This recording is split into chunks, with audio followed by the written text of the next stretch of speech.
Jay Haynes for the Film Sensei YouTube channel. Today in this quick video, I'm showing how to get and use these 5 free overlays for your video projects. So these are 5 free overlays from Premium Beat by Shutterstock.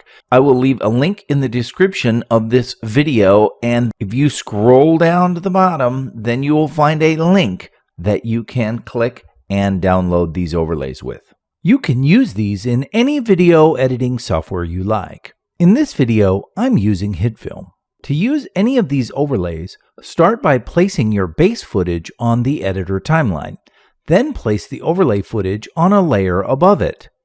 Check out the video camera overlay. That's pretty much all you have to do.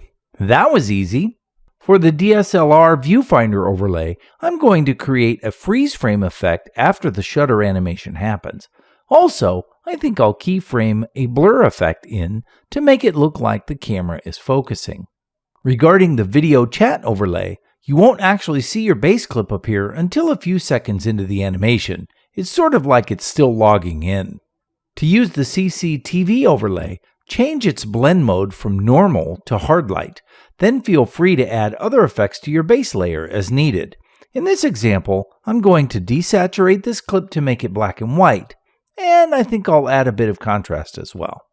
For the drone overlay, just like the previous one, change the blend mode from normal to hard light. Then add effects to the base layer as needed. In this example, I'm going to desaturate this clip to make it black and white, and I'll add an invert effect as well. In addition, I keyframe the scale properties to create this zoom effect. I'm Jay Haynes for the Film Sensei YouTube channel, and this has been how to get and use these 5 free overlays for your video projects.